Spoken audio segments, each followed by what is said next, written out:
Hi, and welcome to Estate Planning Blueprint. I'm Andrew Sykes, and this is Estate Planning Blueprint where we give tips for lawyers about estate planning, also of interest to financial advisors or anybody else who is interested in learning about best practices for estate planning. And today we're going to be talking about drafting tailored powers of attorney. So to get us started, I want to talk about the first power of attorney that I ever did. When I was first working as a lawyer, I was asked by the partner, one of the partners of the firm I was working at. I didn't do much work for him, but he, those days, to the law library to check out the forms for powers of attorney. And as I started to get into it, I saw that there were a lot of choices. So I had questions about what types of powers this client would need and what I should put in there. And, having never done it before, had a lot of questions. So I came back to the partner, and I said, when can I meet with the client and talk to them about that and, see what it is that they would want to put in their power of attorney. And he was furious with me and told me in no uncertain terms that that's not how it worked, that I should just prepare the power of attorney, put in his name and the agents, and come back and he would have the client sign it. So I went and put in what I thought the client would probably want in this situation, and turned it back to the partner to take the responsibility from there. So that was my first experience with power of attorney. I'm going to pause for a second here because it looks like we're having trouble streaming to Facebook.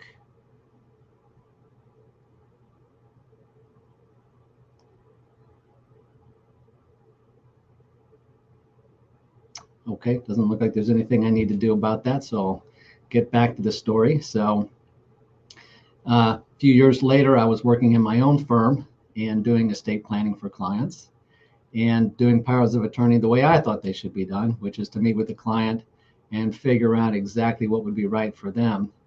And I really saw the difference that it would make when I started doing elder law, and particularly like Medicaid planning, where we'd have to do a lot of rearranging of assets in order to protect the spouse who might be entitled to some of the assets that the client had, or it might have to retitle the house for Medicaid planning purposes, something like that, or take care of a disabled child. So if the powers of attorney didn't allow that type of planning, it could be a real problem. So that's why I recommend that you come up with some sort of tailored approach with your powers of attorney.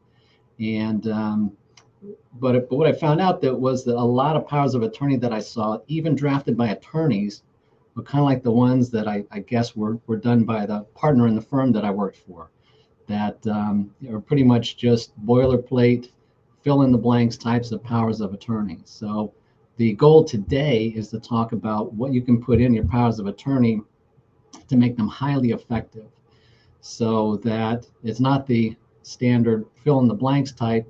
It's something that's going to be really effective for your client.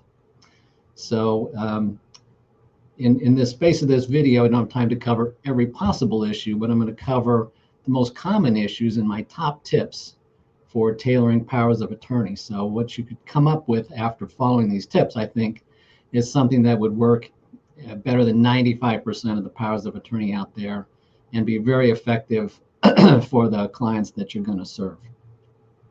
And I'll assume that you are familiar with the jurisdictional rules in your state about powers of attorney, and you've read the statutes or whatever authorities support powers of attorney, and you know what the particular provisions are that apply in your state, and also that you know how to find the forms. If you've been to law school, you should be able to know where to find forms, or maybe you subscribe to some service like Interactive Legal or Wealth Counsel, something like that, that allows you to do the drafting.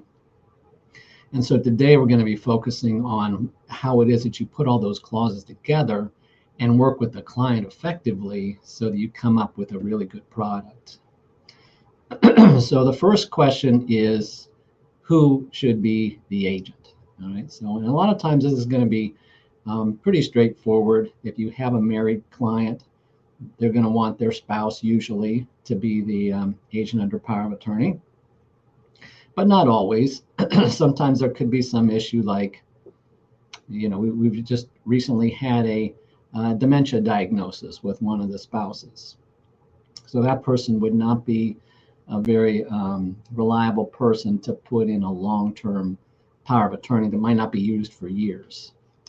So spouse is typical, or significant other. If you have older clients, they'll usually want one of their adult children to be a successor. And you should always name successors. I recommend at least two, so in case your initial one is in the same auto accident with you, then we have a backup. Don't have to go to the local court and get a guardianship or conservatorship.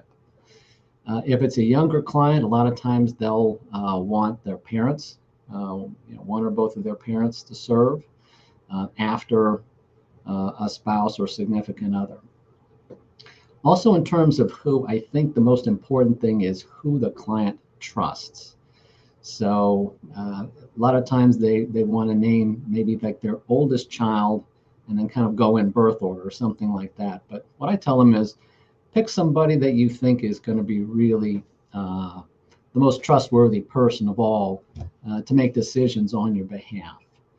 And, that could be the third child, right? It could be your brother.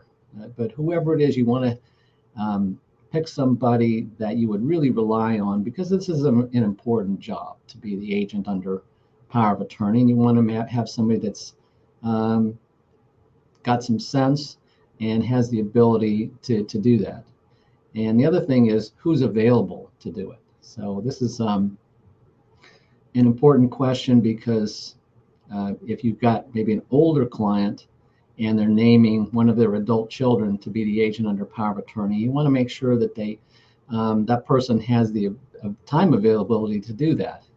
If they spend a lot of time out of town traveling on business, it might not be the best choice. Or if somebody is really busy and has a schedule where they're always driving kids to soccer practice or something like that, you want to pick somebody that has the ability and the willingness to be the agent under power of attorney. So you want to spend some time and really make sure that we get the right person in place. On occasion, you'll have a situation where somebody doesn't have a backup, and so you can name something like a bank or a trust company, some sort of a corporate entity that can do work like that, and particularly as a backup. If we go through all of the people that you've named, the last one can be an entity, because we know that the entity is going to be there no matter what. Another issue that comes up with people is whether they want to name their children or whoever their agents are to act jointly. And I think this can really work. So the issue that you want to talk through with the client is, let's say we've got an old couple and they have their spouse, and then after that they have their oldest child and their second oldest child. And they can name them in order, right? Those are the people that they've picked, and they could name spouse and then child one and then child two to serve one at a time in that order. But a lot of times people want to name child one and two together, and they ask, can they both serve? And my answer is yes, I think they can both serve. Now, as lawyers, we're sort of reflexively conditioned to avoid situations where somebody might be in conflict and it wouldn't be a clear decision, if they disagree, right? So you do want to talk through that with your client and make sure that they understand if you name two people and they can't agree, right, then they might have to go to court and have the judge decide, or have the judge appoint one of them over the other. But in my experience, that's rare. But there is a lot of advantage, I think, in naming people to be joint agents under power of attorney. For this reason, like I said, you might be naming adult children who are still in the time of life when they're working and maybe have kids of their own. So it might not be clear who it is that would be available or able to do work on a particular day, but they might trade off, right? So we might be signing the power of attorney today. If it takes effect in 5 years, the two of them can decide who they want, to serve at any particular time. Or they might trade off. You might have somebody that handles the financial matters as agent most of the time. But when they're called out of town on work assignment, their sibling takes over. So I think that can actually work, but it's something that you have to talk through with the client. When I name joint agents under power of attorney, I almost always make them independent. In other words, they can act independently of each other. I think it's a really bad idea to have joint agents that can't act independently, that have to work together, just because of the logistics of it. A typical type of assignment for an agent would be to do something like call a life insurance company and get a statement. So if you have to have two people on that phone call, it's hard to set up. You're just duplicating the work for two people, and I think it's rather unworkable. Next issue is when you have the power of attorney go into effect. So the main two choices would be have it go into effect immediately, or have what they call a springing power of attorney, where it goes into effect maybe when somebody becomes incapacitated. All right, so a lot of my clients want to have them effective immediately, just for this fact that they trust the person who is their agent, and if something happens to them, they want it to go into effect right away without having to jump through any hoops. And it's something that I'm comfortable with.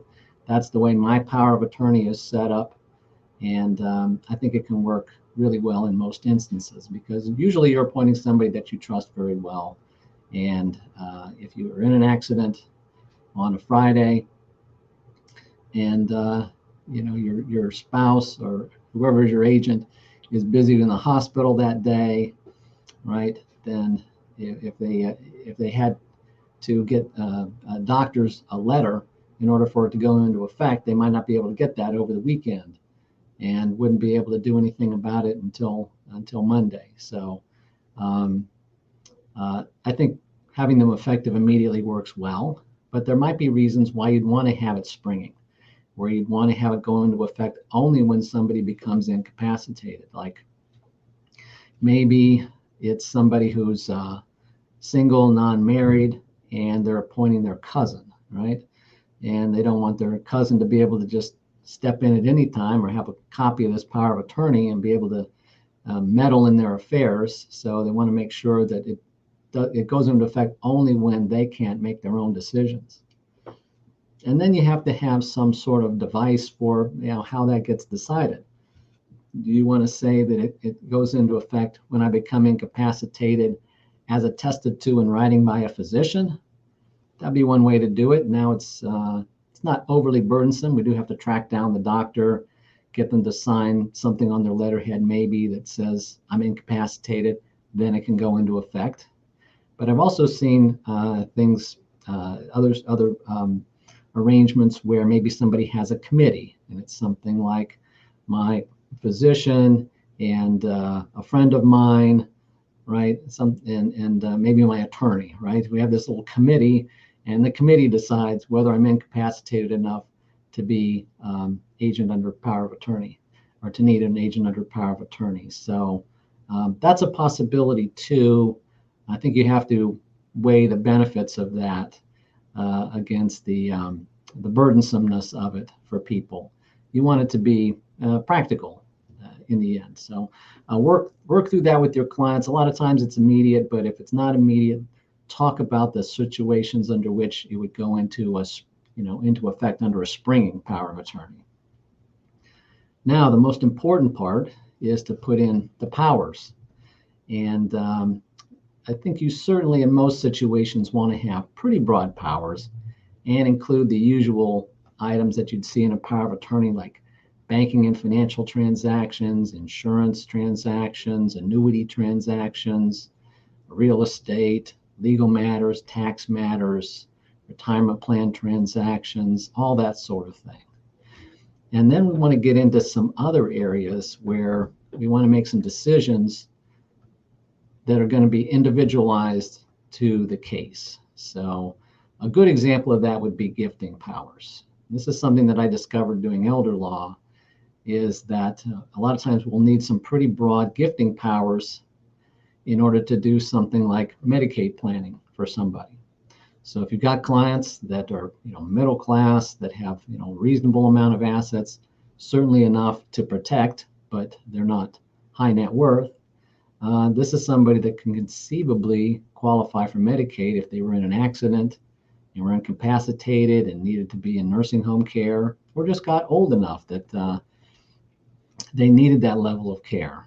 And if they have a spouse, if they have family members, if they have somebody who's disabled in their family, there's a lot of planning that can be done to protect assets for somebody who's a loved one of theirs. And you want to make sure that you have the powers necessary in the power of attorney. So a typical type of language that I would see to authorize that type of gifting would be to say that my agent has the ability to make unlimited gifts, but then we're going to narrow it only to my spouse and my children, is a typical type of clause for that. And then sometimes you're going to put in a clause that explains that I'm going to authorize gifting for the purpose of qualifying for benefits or protecting assets when there are public benefits at issue, or saving taxes, protecting my assets from a state recovery program after I die if I've been on Medicaid. So pick some language like that if that's the type of appropriate client that you have. But here again, this is where we get into having it tailored for the specific needs of your client. Not every client is in that situation. So I've certainly done many powers of attorney where I'd say no gifting is allowed, because it's a situation where I can see that the person has enough assets and has long-term care insurance to the point where they would never qualify for Medicaid. So, and maybe they don't have a spouse. They just have nieces and nephews. And those are the people who are the beneficiaries. And there's really no reason to do gifting in that situation. And that might lead to a circumstance where somebody might just be exploited if we authorized unlimited gifting for any type of purpose. Another situation might be where, similar to the no gifting situation, but it's conceivable that they might have a federally taxable estate. So we're not going to be doing unlimited gifting for spending down assets or getting rid of assets for purposes of public benefits, but we might need it for doing the annual gifting within the allowable exclusion amounts. Currently, as I record this in 2022, $16,000 per person per calendar year. So we might need to do something like that. So in Pennsylvania, there's a term called limited gifting, and it's a term that you can use and has a particular meaning in the statute. So check your local jurisdiction for something like that, but you may need to put in some clauses with some more language to that effect to say that I'm authorizing the type of gifting that would allow for annual exclusions or for the purpose of taking assets out of my estate for federal estate tax planning. So work that through with your client. What type of gifting do they want? Unlimited, limited, or no gifting at all. So whatever is right for their situation, work that out and make sure you put the proper provisions in the power of attorney. Similar to doing Medicaid planning, and if you have a situation where that might be a possibility, think about putting some provisions in that authorize the creation of trusts, right? So for example, I often put in provisions that allow for the creation, funding, modification, and termination of an irrevocable trust, because that's a type of planning that we might do if somebody had an unexpected downturn in health or accident and they needed to be in a nursing home, you might be doing something like that involving an irrevocable trust. And a typical power of attorney would not have a clause like that. Certainly when we do asset protection trusts and they're irrevocable, then I always change the power of attorney so that if the agent, if the principal loses capacity, then the agent can step in and make modifications to the trust if we need to do that. You also want to think about authorizing the creation and funding of a special needs trust. So here again, if it turns out either they have this situation already where there's somebody disabled in their family, or it's possible somebody could become disabled. Somebody could be one of their children or grandchildren could be in an accident and need to be on public benefits. Now, you don't want to leave funds to them, or put funds in their name if they're in a situation where it's going to throw them off of their benefits. So you might want to have provisions in there for doing special needs trust planning. In Pennsylvania, where I practice, if somebody's applying for Medicaid, there is a special exemption where they can leave money in a special needs trust or make outright transfers to somebody who's disabled, and there's no penalty for doing that. Usually there's a period of ineligibility you get for making gifts during the look-back period, but if it's to somebody disabled or to a trust for somebody like that, then that can be an exempt transfer. So enabling that in the power of attorney can be important to anticipate a situation like that. Similarly, and it's not always for the purpose of Medicaid planning, but authorizing disclaimers. So disclaiming property can be important for saving taxes, doing tax planning. So we might need a situation where somebody would need to do a disclaimer during their lifetime, and you want to put a provision like that in the power of attorney. Okay, another situation is beneficiary designations and survivorship. So a typical way to handle that is usually you're going to be working with your clients to set up their beneficiary designations in their retirement accounts and life insurance, or at least confirming that what they've done with those beneficiary designations. And so what if they're not able to do anything with those beneficiary designations later on? Do you want to have a situation where somebody who is their agent can change beneficiaries or make modifications to it? So a very safe way to go on that is to say that my agent can appoint beneficiaries, but only consistent with what I had previously, right? Because there might be reasons why you'd need to do that. You might need to say roll over something from a 401k to an IRA in order to have broader powers for doing different types of planning. And in order to do that, when you do that, the new institution is going to want beneficiary designations made. So if you say that my agent can make beneficiary designations, but only consistent with what I had before, then the agent can appoint new beneficiary designations, but can't change beneficiaries. If everything was going to my spouse and then my 3 children, then the new one has to be to my spouse and my 3 children. So that's a very safe way to go. But there are other situations where you'd want to say that the agent has no authority over beneficiary designations. Again, maybe one of those situations where we've got the widow with no children and is leaving everything to nieces and nephews. So we don't want anybody changing titling, payable on death designations, survivorship designations, or beneficiaries. And then the other possibility is you could have somebody that maybe is in the early stages of dementia, hasn't done a lot of planning, and maybe we need to have the full power to make beneficiary designations for somebody that they really trust to help them to do their planning. Okay, so you want to work through that issue with the client.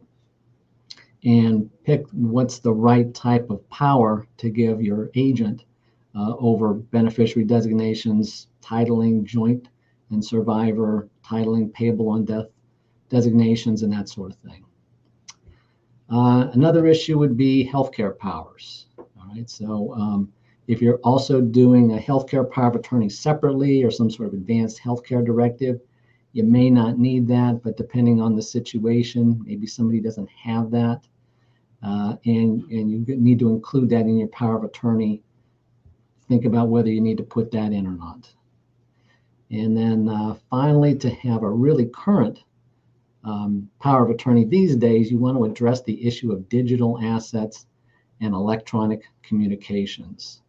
So this is an area where the law is trying to keep up with technology, and there have been a lot of states have adopted provisions addressing this and how to handle it in powers of attorney and in estate administration. So you want to check the rules in your local jurisdiction, but think through how you want to handle that. And that's a broad topic that I can't address in this one video. But look into that. I may do a later video on that topic of digital assets and electronic communications, but you want to address that. And typically what you want to do is give the agent power to deal with things in electronic form, in digital form, and give the agent power with regard to electronic communication. So work that through with your client, because these days people have digital accounts, they have online accounts, they have cryptocurrency maybe, right? Or they might have something like a Facebook account or an online business even that needs to be handled if they can't make decisions about that themselves. So address that in your powers of attorney. And if you follow all these rules and work through all these issues, you're going to come up with a power of attorney that's going to be really effective, much more so than the fill-in-the-blank types of powers of attorney that I see all the time. And you're going to be doing your client a great service by giving them something that's individualized for their circumstances and will work in a lot of different scenarios depending on what happens to them. And their agent will be able to pivot and do a lot of different types of planning because you went to the effort of writing a power of attorney that had individualized provisions for them. All right, so we're doing this live stream today, and I'm going to check and see if there are any comments or if you have any questions. I know there's a little bit of a delay before I see them in the chat, so I will take a look at that. Okay, I see a comment from Jane. Thank you for that. I appreciate. Glad you're watching. It's good to see your image there. While we're waiting for other questions, a question I get a lot of times is, where do I keep the power of attorney? Now, my biggest advice on that is not in a safe deposit box, right? Because if you're in an accident on Friday morning and your spouse is with you in the hospital all day and can't get to the bank, right? It could be Saturday and Sunday and maybe Memorial Day before they can finally get to the bank when it opens on Tuesday. Could be a lot of time in there. And I think you want to keep it somewhere where you always know where it is. So, a lot of times when we work with our clients, they know where it is because we send it out to them in a big binder and they put that on the shelf, and that's where it always is. Or people will put it in a fireproof safe in their basement, right? So it's in the house, but it's in this fireproof safe where they know where this is where they keep all their important documents. I think that's another good choice too. But in general, keep it in a place where it's safe and where it's accessible.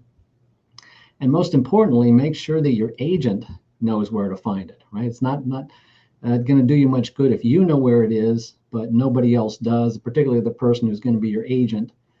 So you want to make sure that you show your agent exactly where you keep it in that place, and then it'll always be there when somebody needs it, especially on short notice.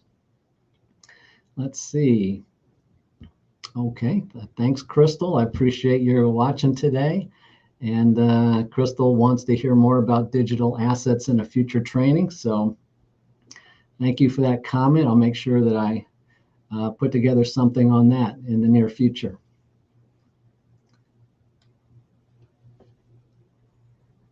Okay, well, I really appreciate everybody watching today. I'll stay on for another minute if there are any other questions or comments.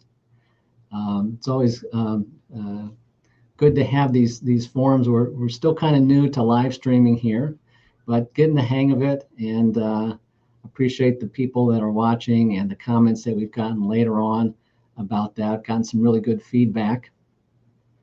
If you have any questions or comments, you can put them in the comments below.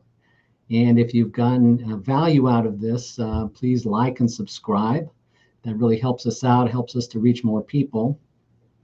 And if you subscribe and hit the notification bell, then the next time we have a live stream, you'll get notified and be able to attend that. Okay, it looks like there are no further comments. So thanks everybody for watching, and see you next time.